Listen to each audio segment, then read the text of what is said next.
오늘 죽은 자의 부활이라는 제목으로 하나님의 말씀을 함께 생각합니다. 우리는 위험한 시기를 살아가고 있습니다. 코로나 바이러스 감염의 확산이 갑자기 급격하게 올라가고 있어서 중증 환자들의 상태가 위험한 데로 가지 않을까 하는 염려도 하게 되는 시점이 되었습니다. 2주 정도는 좀 개인적인 만남들 또 이런 모임들을 좀 취소해 달라는 간곡한 부탁이 마음에 와닿습니다. 여러분도 좀 주의하셔야 될 때라고 생각합니다. 백신 맞고 보호 가운데 있으신 줄 믿습니다. 그러나 조심하는 일과 또 배려하는 일 속에 좀 우리의 삶을 절제해가며 이 마지막 단계들을 잘 이겨갈 수 있기를 간절히 소원합니다. 그럼에도 불구하고 우리의 삶은 위험에 노출되어 있는 시기를 살아가는 것 같습니다. 어제 로잔위원회가 진행한 줌 모임에서 데이브 부클리스의 강의를 들으면서 아주 인상적인 카툰을 하나 보았는데 그 인터넷 검색하니까 찾아져서 여러분에게도 좀 같이 보여드리려고 합니다. 손만 잘 씻으면 모든 게 잘 될 거야 이렇게 생각하고 있는데 이 코로나19 바이러스의 파도가 엄청나게 덮쳐옵니다. 근데 그 코로나 바이러스에 가려서 그 뒤에 오는 더 큰 파도, 불경기, 불황이라는 파도를 우리가 아직은 보지 못하고 있는 거죠. 그런데 이분이 다시 그렸습니다. 불경기만 있는 게 아니라 기후재앙이라는 더 큰 파도가 있고 그 뒤에는 우리 지구촌에 있는 생물 다양성, 이게 생태계의 파괴로 인해서 이게 몰락이라고, 콜랩스라고 표현하는 심각한 상태로 가고 있는 무서운 일들이 그 뒤에 죽음의 검은 파도로 일어나고 있는 것을 보게 됩니다. 꺼주시겠어요? 너무 많이 보면 기분이 안 좋더라고요. 카툰이 조금 이렇게 과장해서 표현해서 인상적으로 주는 것이 있으니까 무슨 진리같이 너무 그렇게 믿을 것은 아닙니다. 그런데요, 하나는 분명한 것 같아요. 눈앞의 문제가 다가오는 더 큰 문제를 보지 못하는 거죠. 그것이 인생 아닌가 생각해 보게 됩니다. 어떻게 그것을 우리가 다 대비하고 준비할 수 있겠습니까? 이런 허무함이 찾아오면 우리는 내일 죽을 터이니 오늘이나 즐기며 살자 하는 식의 마음의 태도를 가지기도 합니다. 그런데 이것은 신앙과는 반대되는 길이죠. 고린도전서 15장 32절 바울은 어떻게 고백합니까? 내가 사람의 방법으로 에베소에서 맹수와 더불어 싸웠더라면 내게 무슨 유익이 있었으리요? 이렇게 자신의 삶에서 있었던 일을 고백하며 죽은 자가 다시 살아나지 못한다면, 부활이 없다면 내일 죽을 터이니 먹고 마시자 하리라. 내일 죽을 터이니 먹고 마시자 하리라 하는 자의 태도는 무엇입니까?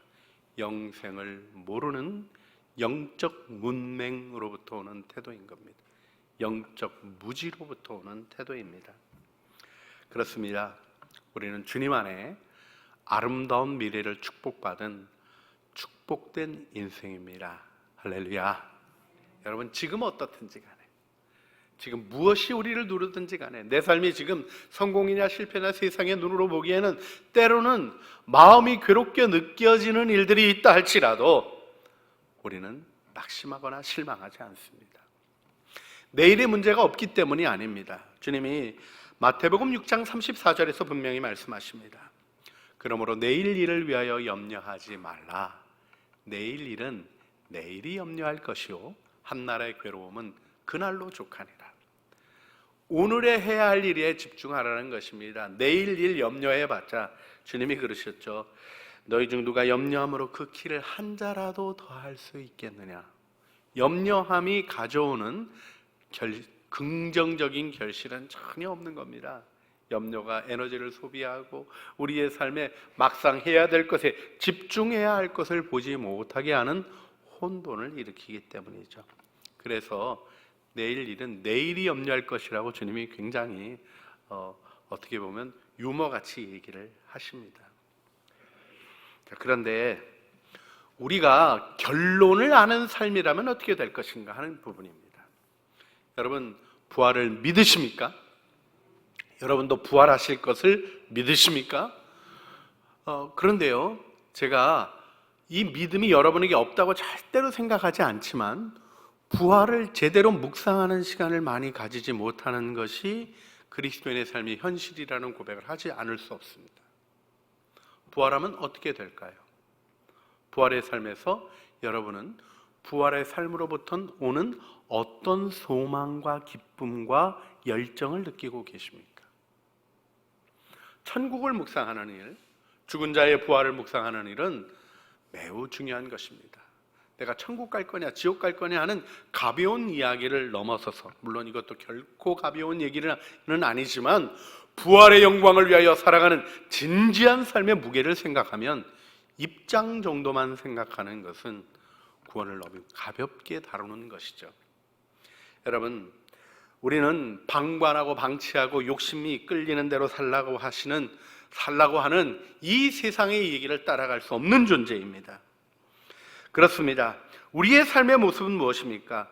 고린도전서 15장 58절에서 바울은 그러므로 내 사랑하는 형제들아, 견실하며 흔들리지 말고 항상 주의 일에 더욱 힘쓰는 자들이 되라.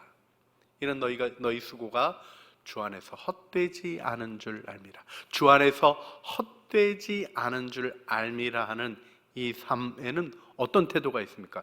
견실하고 흔들리지 않고 항상 더욱 견고하고 성장하는 생명의 무성한 영광이 있는 것입니다. 가을이 되고 이제 처소가 되면 들판들이 달라져요. 산도 달라져요. 겨울산에 가면 허전하고 뻥 뚫려 있는 하늘들을 보게 됩니다. 그런데 아직까지 산에 가보시면 어떻습니까? 지난 가을에 여러분이 오르셨던 그 산에 하늘들이 다 뚫려 보였어요. 근데 지금 보입니까? 안 보입니까? 무성하게 자라나 있는 것들이 있죠. 그게 생명입니다. 풀을 뽑고 뽑아도 또 나요. 우리 교인 한 분은 풀 뽑다가 쓰러지신 분도 계셔요. 이게요, 이겨먹을 수 없는 거예요. 너무나 강력한 것입니다. 그리고는 자라나는 것이죠. 여러분, 천국 생명이 여러분 안에 주신 이 아름답고 충만한 능력 안에 거하도록 축복받으셨어요. 이 축복을 놓치시면 안 된다는 거예요. 우리가 죽은 자의 부활을 생각하는 것은 막연한 개념 이야기를 하는 것이 아닙니다. 우리는 보이는 세계 속에 살아가요. 그래서 보이는 것에 영향을 받습니다. 저도 TV 보다가 그냥 3,000명 넘으니까 아니 2,400명 정도만 가야 되는데 왜 이렇게 많이 올라갔나 하고 그냥 덜컥 마음이 어려워지는 거예요. 가서 선별검사소 갔다 왔어요. 문자가 왔는데 멀쩡하대요. 음성이고 아무것도 없다 이렇게 왔어요. 여러분, 눈에 보이는 거가 현실 아닙니까? 근데요, 믿음의 현실이 있는 거예요. 히브리서 11장 3절에 바울은 히브리서는 뭐라고 고백합니까? 믿음으로 모든 세계라 그래요. 보이는 세계, 안 보이는 세계 다 말하는 거예요. 모든 세계가 하나님의 말씀으로 지어진 줄을 우리가 아나니 보이는 것은 나타난 것으로 말미암아 된 것이 아니니라. 우리 표현대로 좀 갖고 오면요, 우리가 익숙한 표현이 이거죠. 보이는 게 전부가 아니다. 봤다고 전부가 아니라는 거예요. 여러분, 우리는 죽은 자의 부활이라는 보이지 않는 신앙의 기초로부터 우리의 보이는 삶의 모든 위협을 이기고 살아온 기독교 역사의 증거를 가지고 있는 신앙 공동체입니다. 기독교의 부활은 영혼이 사라지지 않는다는 영혼 불멸만 얘기하는 것이 아니라 몸의 현실로 경험하게 되는 영원한 부활을 바라보고 하나님의 은혜 가운데 그 길을 걸어가는 것입니다. 그런데요, 이때 우리가 기억해야 될 것이 있어요. 예수 믿는 사람만 다시 살아나는 게 아니라요, 악인의 부활도 성경이 언급합니다. 사도행전 24장 15절이죠. 바울이 사두개인들과 바리새인들 사이에서 했던 얘기인데요. 그들이 기다리는 바 하나님을 향한 소망을 나도 가졌으니 곧 의인과 악인의 부활이 있으리라 함이니라. 악인은 부활해서 심판받고 지옥 가는 거예요. 의인은 부활해서 영광스러운 하나님 나라 들어가는 겁니다. 여러분, 이 결론이 이미 여러분에게 나져 있습니까? 안 나져 있습니까? 나 있습니다.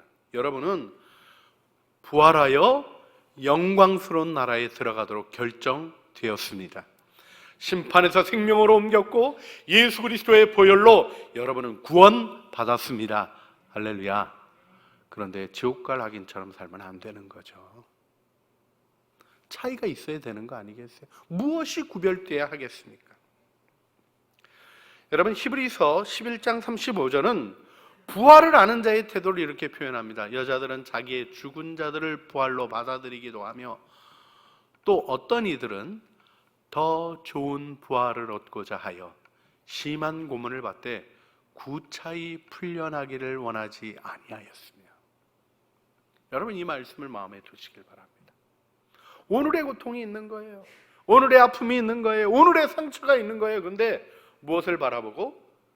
이 일을 보상하시고 이 일을 알아주시고 내 마음의 진심의 결실에 이르게 하시는 하나님의 은혜를 바라보고 구차히 피하려고 하지 않았다는 거예요.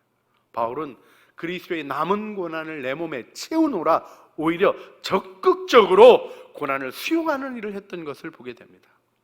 사실 내용적으로 보면 피할 수 없는 거예요. 주어집니다. 그런데요, 마음의 태도로 상급이 결정되는 거예요. 똑같은 집에 살아도요, 행복하게 사는 사람이 있어요. 너무 좋다 그러는 사람이 있어요. 똑같은 집에 사는데요, 그냥 똑같은 평형, 똑같은 방향에 그저 층수만 한두 개 다른데 층수가 차이도 별로 없이 있는데도 누구는 어쩌다가 이런 데 사나 그러고요, 누구는 너무너무 감사하고요. 왜 그럴까요? 마음에 두고 있는 가치의 차이입니다. 여러분, 그것이 삶의 경험들과 연결되어 있는 것을 생각하지 않을 수 없어요. 그런데요, 여러분, 우리 신앙의 경험에 가장 중요한 게 복음 아닙니까? 복음이 무엇을 말씀해주고 있습니까? 고린도전서 15장 3절로부터 4절에 복음의 핵심은 다른 것이 아닙니다. 내가 믿은 것을 먼저 너희에게 전하였노니 받은 대로 믿은 대로 전달했다. 받아 전한 일에 대한 얘기를 굉장히 중요하게 바울이 강조하며 부활장의 얘기를 해나가는데요, 이는 성경대로 그리스도께서 우리 죄를 위하여 죽으시고 장사 지낸 바 되었다가 성경대로 사흘 만에 다시 살아나서 말씀이 증언하는 대로 예수님은 죽으시고 부활하셨다. 이게 복음의 핵심입니다. 여러분이 복음의 핵심이 여러분의 모든 문제를 깨트리고 천국 영광을 미래로부터 현재로 가져오며 오늘의 삶을 막힘없이 거침없이 걸어가게 하는 영광스러운 그리스도인의 걸음을 세우는 것임을 확인하시기를 주님의 이름으로 축복합니다. 우리는 그리스도의 부활로 말미암아 하나님 앞에 의롭게 된 것입니다. 그런데요, 여러분, 이게 쉬운 얘기는 아닙니다. 누가 갔다 와 봤나요? 죽은 다음에 어떻게 될지 알아요? 확실합니까? 그런데요, 여러분, 확실한 걸 여러분의 인지에 두고 여러분의 눈의 시선에 두는 것은 보이는 것은 나타난 것으로 말미암아 된 것이 아니니라 선언하는 믿음의 세계로부터 괴리되어 있는, 격리되어 있는 거예요. 예수님이 이 땅에 오셨을 때 나사로의 죽음 앞에서 마르다에게 물으십니다. 말씀하시죠. 우리 요한복음 11장 25절로부터 26절을 보면 예수께서 이르시되 나는 부활이요 생명이니 나를 믿는 자는 죽어도 살겠고 무릇 살아서 나를 믿는 자는 영원히 죽지 아니하리니 이것을 내가 믿느냐? 주님이 물으셨어요. 여러분, 이 질문에 아멘, 내가 믿습니다 마르다가 대답한 것을 기억하셔야 합니다. 여러분, 이 믿음을 통하여 우리는 부활신앙이 내 마음에 과학적 진실을 확인한 것보다 더 명확한 진리로 세워져 있는 것을 보게 돼요. 나의 존재는 부인하, 내가 의식이 있는 건지 존재가 있는 건지 헷갈릴 때는 있어도요, 십자가와 부활은 더 명확한 것으로 내 마음에 있게 됩니다.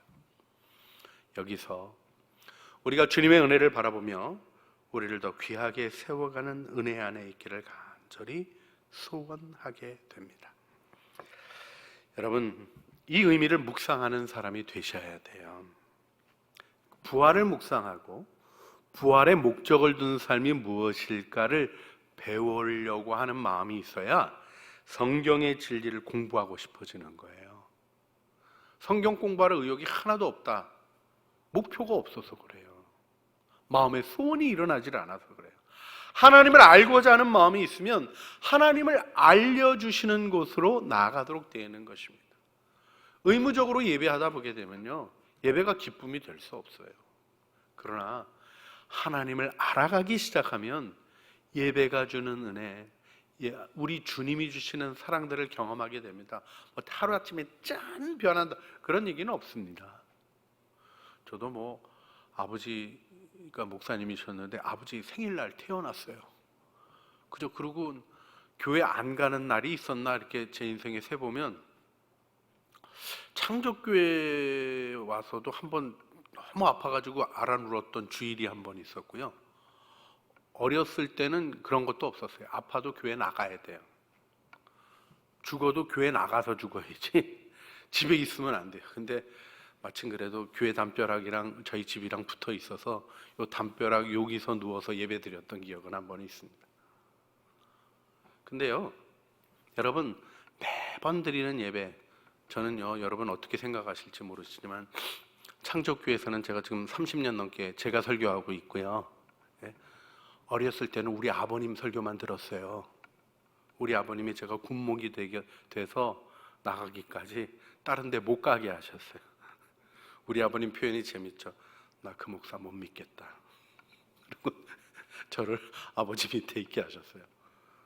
근데요, 평생 들었던 얘기가 뭐겠어요. 제가 정말 설교자 두 사람만 안다니까요. 저하고 우리 아버지하고요.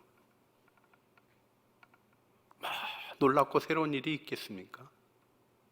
여러분 어떠세요?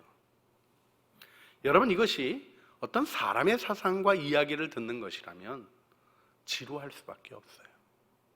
그런데 우리는 하나님을 만나는 거 아닙니까? 보이지 않으시는 하나님을 이 예배의 자리에서 또 어쩔 수 없이 정말 이 영상을 켜고 보는 것 아니겠어요? 이게 무슨 유튜브 보듯이 들을만하네, 재미없네 이러면서 보는 겁니까? 하나님 앞에 드리는 예배로 우리가 나아가고 있지 않습니까? 그렇습니다. 우리가 가져야 될 태도를 분명히 아는 것이 필요합니다. 오늘 골로새서 3장 1절은 우리의 태도가 어떠해야 함을 명확하게 얘기하죠. 함께 같이 읽어볼까요? 그러므로 너희가 그리스도와 함께 다시 살리심을 받았으면 위의 것을 찾으라. 거기는 그리스도께서 하나님 우편에 앉아 계시느니라. 아멘. 혼돈스러운 부분이 좀 있어요. 어떤 거가 있냐면 다시 살리심을 받았다, 부활했다라는 식으로 읽어갈 수 있어요. 그런데요, 부활이 이렇게 오늘과 내일과 미래가 총괄적으로 다시 새로워져서 있게 되는 그런 영적인 일이에요. 물질이 없다는 얘기가 아니라 물질적인 현상과 가시적으로 보여지는 것을 넘어서는 능력으로 나타나는 거죠. 자, 나를 믿는 자는 결코 죽지 아니하리라. 살아서 나를 믿는 자는 다시 죽지 아니하리라. 내가 이것을 믿느냐? 그랬더니 마르다가 네, 주님 내가 믿습니다 이렇게 고백했죠. 진심으로 고백했어요. 마르다가 죽었습니까? 안 죽었습니까? 그러니까 헷갈리는 거예요. 여러분, 예수님이 나를 믿는 자는 죽지 않는다고 얘기하신 의미가 무엇인가를 기억하셔야 되죠. 죽음이 뭔지를 모르는 거예요. 목숨 끊어지는 동물적인 생명만을 생각하니 죽음이 무엇인지 알지 못하는 거예요. 우리는 죽음, 하나님으로부터 끊어져 저주 안에 떨어진 삶으로부터 구원받은 것입니다. 그 상태에 있다가도 예수 믿으면 구원받아서 하나님과 연결되는 거예요. 할렐루야. 하나님이랑 연결되면 어떻게 됩니까? 영원하신 하나님 앞에, 영원하신 하나님의 사랑 안에 그 사랑이 만들어내는 영원을 누리게 되어 있는 거예요. 우리 존재가 영원 불변해서 그런 게 아니라 우리 존재는 썩어지고 없어지고 망가질 수밖에 없는 존재지만 영원하신 하나님이 물으시고 영원하신 하나님이 축복하시니 하나님 앞에서 우리 존재가 영원한 거예요.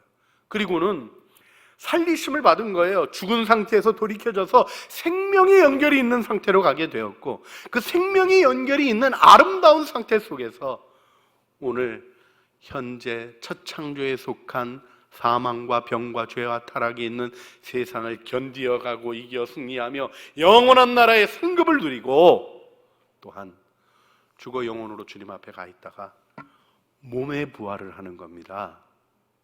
여러분, 기독교의 부활은 영혼 불멸이 아니에요. 우리가 몸의 현실로 다시 살아나는 것을 얘기하는 거예요. 온전하게 다시 회복되어집니다. 우리 안에 있는 병도 없어지고 장애도 없어지고, 주님이 지으신 목적, 처음에 축복하신 그대로 우리의 삶에 고통도 있고 어려움도 있고 장애도 있고 괴로움도 있지만 그것을 통과해낸 아름다운 영혼이 받게 되는 축복된 몸이 우리에게 약속되어 있는 것입니다. 그 일을 바라보십니까? 여러분, 몸에 관심이 있으세요? 없으세요? 없으시면 이상한 거예요. 우리가 아침에 일어나면 세수하고 닦고 바르고 화장을 하시는 건지 분장을 하시는 건지 변장을 하시는 건지 모를 정도로 열심히 노력들 하십니다. 왜요? 그게 우리가 보여지는 부분들이기 때문에 그래요. 그런데 여러분, 영원한 몸을 받은 자로서 단장해 가고 세워가는 일에 대한 소원과 노력이 있으십니까?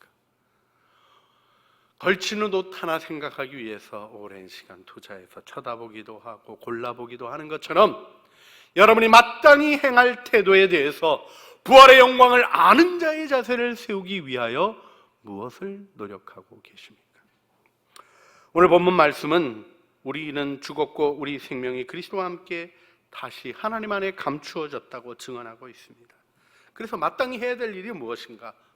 위의 것을 찾으라는 겁니다. 위의 것을 찾고 땅의 것을 죽이라는 거예요. 여러분, 왜 이 표현이 있겠어요? 땅의 것이 영향이 많기 때문에 그래요. 여러분 주식 갖고 있는 사람 주가 올라가고 내려가는 거에 영향을 받습니까? 안 받습니까? 받아요. 그렇죠? 사업을 진행하시는 분들이 자신의 사업에 있는 이익에 관심을 가지게 됩니까? 안 가지게 됩니까? 안 가지면 이상한 거죠. 현실적인 부분이 우리에게 분명히 있단 말입니다.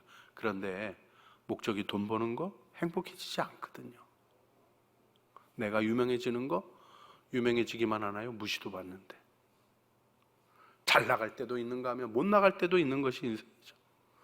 가방끈이 어렸을 땐 긴 거 짧은 거 따져 묻지만요, 70 넘으시니까 가방끈 별로 연령이 없어요. 다 똑같으시더라고요. 왜요? 배운 거 가지고 얘기할 수 없는 삶의 이야기가 있기 때문에 그래요. 여기서 우리는 우리의 삶에서 오늘 골로새서 3장 5절 말씀, 그러므로 땅에 있는 지체를 죽이라. 곧 음란과 부정과 사욕과 악한 정욕과 탐심이니, 탐심은 곧 우상 숭배니라. 음란이, 부정이, 사욕이, 악한 정욕이, 탐심이 여러분을 공격해 들어오는 거예요. 그런데 십자가에 죽이시는 능력으로 여러분 능히 죽이실 수 있는 것입니다. 우리는 영광 중에 나타날 것입니다. 이러한 삶의 모습은 말과 생각의 영역이 아니에요. 그런데 말로 드러나는 일도 굉장히 중요하게 다룹니다. 이게 현실이어서 그래요. 여러분, 오늘 골로새서 3장 8절 9절이 뭐라고 얘기합니까? 이제는 너희가 이 모든 것을 벗어버리라. 곧 분함과 노여움과 악의와 비방과 너희 입에 부끄러운 말이라.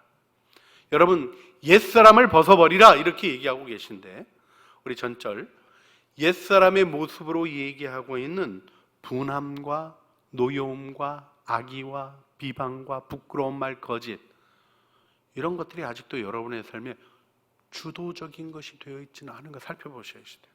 내 마음을 점령하고 있는 것이 오늘 본문 뒤에 영광스러운 모습에서 얘기하는 감사와 찬양인가, 아니면 분노와 노여움인가? 여러분의 영혼을 어디다가 두고 계십니까? 이 시대의 악한 공격으로, 불의한 얘기들로 정말 원통한 것들을 일으키는 악한 행동들이 우리를 공격하지만, 여러분, 우리는 평강 가운데 주님을 감사하며 이 악한 세상 속에서도 영원한 가치, 부활의 영광을 바라보고 나가는 자가 되게 하신 은혜를 굳게 붙잡아야 되는 것입니다. 부활에 초점을 둔 삶, 오늘 12절 말씀에서 보여지는 대로 예수 그리스도로 옷 입고 그리스도와 동행하며 주님을 닮아가는 삶을 살아가게 됩니다. 12절 말씀, 그러므로 너희는 하나님의 택하시고 거룩하고 사랑받은 자처럼 긍휼과 자비와 겸손과 온유와 오래 참음을 옷 입고, 예수 그리스도로 옷 입는 거죠. 한마디로 얘기하면 어떤 건가요? 착하고 좋은 사람이 되시는 거예요. 여러분, 착하고 좋은 사람은요, 누구든지 곁에 있고 싶어 해요. 바보 같은 이상한 사람 말고요, 착하고 좋은 사람이에요. 온유하고 겸손하고 긍휼히 여기며 사랑으로 행하는 자를 주님은 귀히 여기시는 겁니다. 여러분, 옷 벗은 게 부끄러운 게 아니라 이 그리스도의 사랑과 긍휼이 솟아나지 않는 것이 부끄러워야 되는 거죠. 여러분, 이 일 속에 우리는 축복받은 거예요. 여러분의 얼굴에서 그리스도를 느끼고, 여러분의 말에서 그리스도를 느끼고, 여러분의 삶에서 그리스도를 느끼게 하는 작은 그리스도가 되신 것을 축하드립니다. 그 일을 드러내시길 바랍니다. 그리고는 부족한 것, 불만을 품을 요소들이 우리에게 일어나는 것을 말씀해 주고 있어요. 13절, 누가 누구에게든지 불만이 있으면, 불만이 있다는 얘기는 뭐예요? 억울한 일을 당했든지 잘못된 일을 당했든지 피해를 당했든지 뭔가 문제가 있을 때 어떻게 하라는 거예요? 용납하라는 거예요. 용서하고. 저는 이 말씀이 힘들어요. 그럼 용서와 용납은 쉬운 게 아닙니다. 왜 나만 해야 돼요? 난 저도 어떤 때는 너무 억울해. 주님이 나만 해야 돼요? 나는 평생 용납했는데 용납 진짜 안 하네요. 막 이런 마음 들 때가 있어요. 그 용납해주면 또 잘하는 줄 알아요. 따끔하게 어떻게, 이런 생각이 들 때가 더 많아요. 근데 제가 주님 생각하면 주님이 저를 용납하시거든요. 더 중요한 게 있습니다. 용납은 사랑으로 나가는 걸음이에요. 여러분, 악한 일을 했어요. 그러면 어떻게 될까요? 하나님의 심판을 받게 돼 있는 거예요. 내가 용서하든 안 용서하든 그 사람이 하나님 앞에서 죄를 돌이키지 않으면 어떻게 되는 거예요? 심판, 두려운 심판 안에 떨어지는 거예요. 자, 그때 고소합니까? 안 됐다. 1번, 2번 중에 뭡니까? 그리스도를 덧입은 사람은 긍휼히 여기게 돼 있는 거예요. 그러니까 품어주는 거예요. 여러분, 자식이 못나고 부끄러운 짓 하는데 어머니가 품습니까? 안 품습니까? 성적이 이거야. 넌 내 자식 아니다. 우리 그런 얘기하시는 무서운 부모님들도 존재하는 걸 확인했었습니다. 그러나 그렇게 한다 그래가지고 자식 아닌 게 아니더라고요. 그리고 결국 어떻게 됩니까? 병들고 아프면 끌어안고 살 수밖에 없는 게 새끼죠. 그게 용납입니다. 품어 안는 거예요. 그 다음엔 용납이 죄를 용납하고 망가진 상태에 같이 망가지라는 얘기가 아니죠. 온전케 하는 사랑으로 세우는 겁니다. 그래서 말이 힘들지만, 이 말하면 내게 어려움이 오겠지만 이건 아니에요 하고 말해줄 때도 있는 거예요. 힘들고 어렵지만 함께 세우는 노력을 위하여 내 손을 더럽히는 일을 받아들이는 게 신앙의 길인 거예요. 여러분, 이 은혜 안에 서셔서 함께 주님의 영광을 이루어 가시는 믿음의 사람이 되시길 바랍니다. 그런데 그렇게 하면 주님의 통치가 이루어지고 샬롬이, 평강이 마음을 주장하게 된다는 거예요. 여러분이 그리스도인들이 경계해야 되는 건요, 어디 다치는 게 아니에요. 마음의 평강이 깨어지는 거예요. 화를 내지 말라, 분을 품어도 해가 지기까지 품지 말라, 이렇게 얘기하시는 게 다른 게 아닙니다. 불의에 대해서 분노할 수 있는 거예요. 그런데 평강이 깨어지는 일로 방치하지 말라고 하시는 말씀이에요. 그렇게 되면 어떻게 되냐? 여러분, 부활의 영광을 바라보고 오늘 어려움들을 이기며 살아가는 자에게는 감사가 일어나고 찬양이 솟아나는 것입니다. 여러분, 찬양에 가까이 계십니까? 이 얘기는 요즘 참 은혜로운 가스펠송 그거 듣는 거 얘기가 아니에요. 내게서 찬양이 솟아나는 걸 얘기하는 거예요.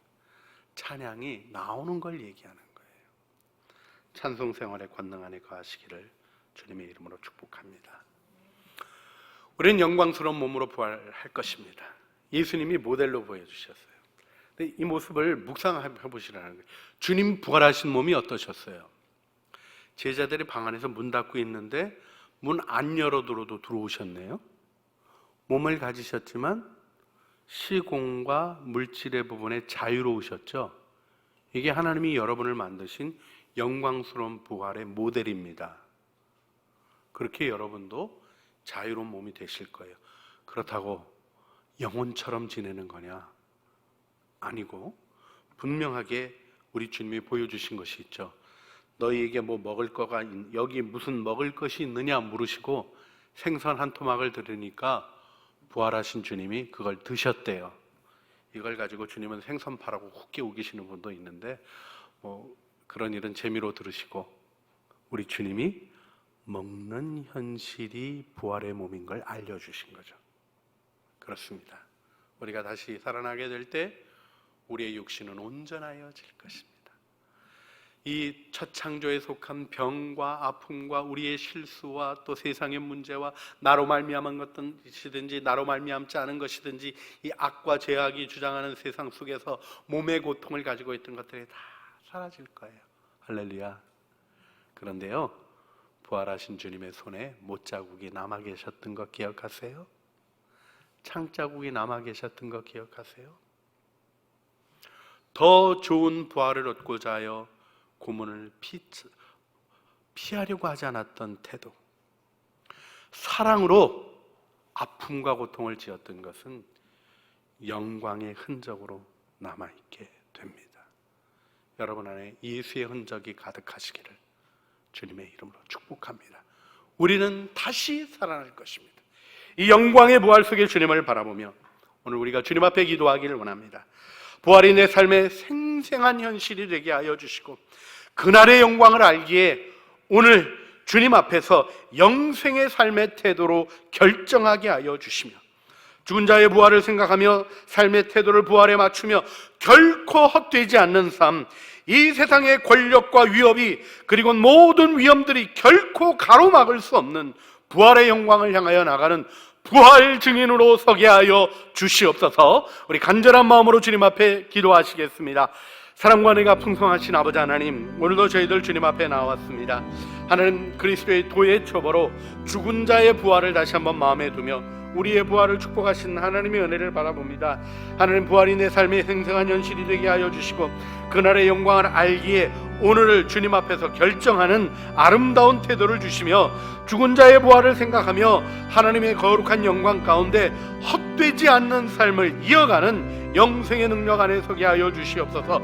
보이는 이 세상의 권력과 위협, 이 일에 가로막힐 수 없는 영원한 부활의 영광을 향하여 걸어가는 부활 증인으로 서게 하여 주시옵소서. 예수님 이름으로 기도합니다. 아멘. 함께 믿음의 고백으로 부르시겠습니다. 나 같은 죄인 살리신 주 은혜 놀라워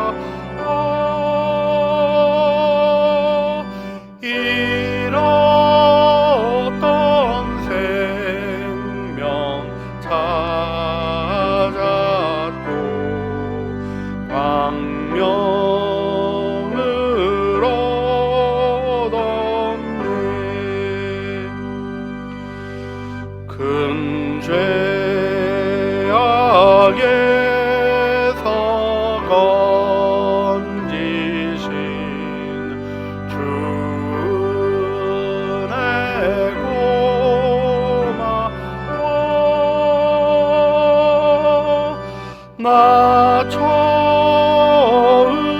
믿은 그 시간 귀하고 귀하다.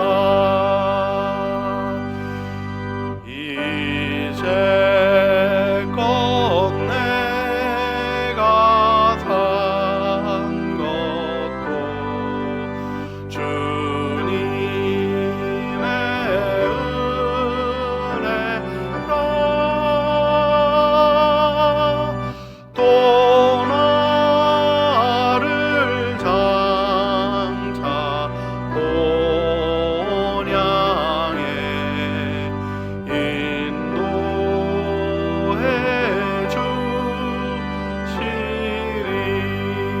일어서서 부르시겠습니다.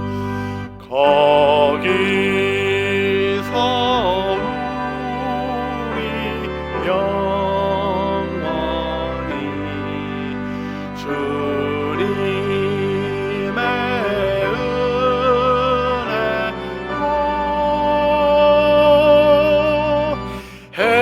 해처럼 밝게 살면서 주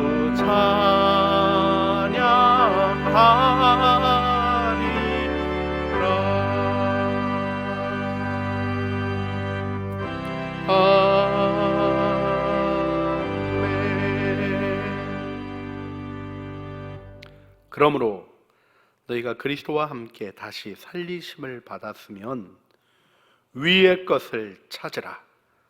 거기는 그리스도께서 하나님 우편에 앉아 계시느니라. 이제는 우리 주 예수 그리스도의 은혜와 아버지 하나님의 사랑과 성령 하나님의 교통하심이 부활 영광 속에 영원한 나라의 확고부동한 결론을 알기에 그 나라의 기준으로 오늘 살아 이겨 승리하기를 소원하며 주님의 은혜를 구하는 사랑하는 주의 자녀들 머리머리 위에와 은혜로 주신 가족 식구들 가운데 손으로 수고하는 생업과 하나님의 은혜를 바라보며 기도하며 나아가는 모든 진실한 일들 위에 우리 주 예수 그리스도의 영광의 날을 향하여 걸어가는 걸음걸음의 모든 진지한 노력들 위에 이제와 영원 무궁토록 함께 있어지기를 간절히 축원하옵나이다. 아멘.